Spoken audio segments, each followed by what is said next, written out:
Hello দর্শক, কেমন আছেন সবাই? আশা করি ভালো আছেন। আজকে আপনাদেরকে ঘুরিয়ে ঘুরিয়ে দেখাবো আমি আসলে কোথায় প্রতিদিন বিকালে সময়টা কাটাই।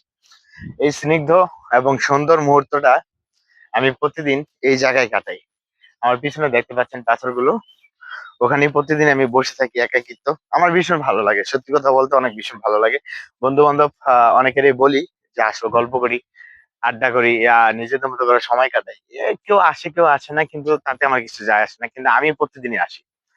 আমি প্রতিদিনই আসি। দেখেন, এখানে হচ্ছে পাথর, পিছনে পাথর, কোনো মাটি নেই। এগুলো হচ্ছে যখন আমাদের সাধারণত পদ্মা নদী ভেঙে গিয়েছিল, এই যে এই পাটটা, এটা কিন্তু পুরোটাই নদী ছিল। শুকিয়ে যাওয়ার কারণে এটা এখন চাষাবাদ করে মানে কৃষকরা খাচ্ছে। কিন্তু এর আগে এর পিছনে যে অংশটা, ওই রাস্তা যে পাশে যে পাশটা দেখতে পাচ্ছেন, ওই পাশটা সাধারণত এইরকম পাথর, এই পাথরগুলো দিয়ে বাঁধা হয়েছে, যার কারণে এখন আর নদী ভাঙার সম্ভাবনা নাই। আমাদের দেশ আলহামদুলিল্লাহ অনেকটাই উন্নত হয়ে গেছে, আগে এরকম ছিল না। তো যে বিষয়টা আপনাদের সাথে শেয়ার করছিলাম, এই যে দেখেন, উপর থেকে আপনারা পিছনে দেখতে পাচ্ছেন পুরো রোড। হ্যাঁ, এখান দিয়ে আপনার চাইলে ওই সিঁড়ির উপরে উঠে যেতে পারবেন। আর এখান দিয়ে তো মানে বসার মতো জায়গার অভাব নেই।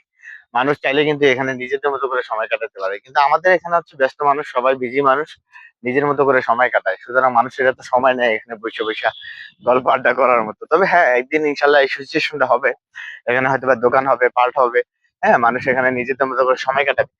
তবে জায়গাটা কিন্তু অসম্ভব দেখার মতো আর কি। আপনারা যে যেটা বলেন না কেন, কিন্তু জায়গাটা কিন্তু অসম্ভব সুন্দর। এখানে ওয়েদারটা ভীষণ, আজকে অনেক ঠান্ডা, আকাশে মেঘ দেখতে পাচ্ছেন। আর বাইরে অনেকটা মানে নীরব, খুব চুপচাপ নিরিবিলি একটা জায়গা, চাইলে আপনি নিজের মতো করে সময় কাটাতে পারেন। আর আমি তো বিশেষ করে প্রায় সময় এদিক দিয়ে হাঁটি। ঠিক আছে, এই যে এখনই দেখতে পাচ্ছেন আমি হাঁটতে পারছি। প্রায় সময় আমি হাঁটি, এখানে হাঁটি, নিজের মতো করে সময় কাটাই। আমার কাছে ভীষণ ভালো লাগে। বন্ধু বান্ধব অনেককে বলি চলো একটু সময় কাটাই নিজের মতো করে, কিন্তু ওরা অনেকে আসে অনেকে আসে না, অনেকে মানে গুরুত্ব দেয় না বিষয়টাকে। তবে আমার ভীষণ ভালো লাগে।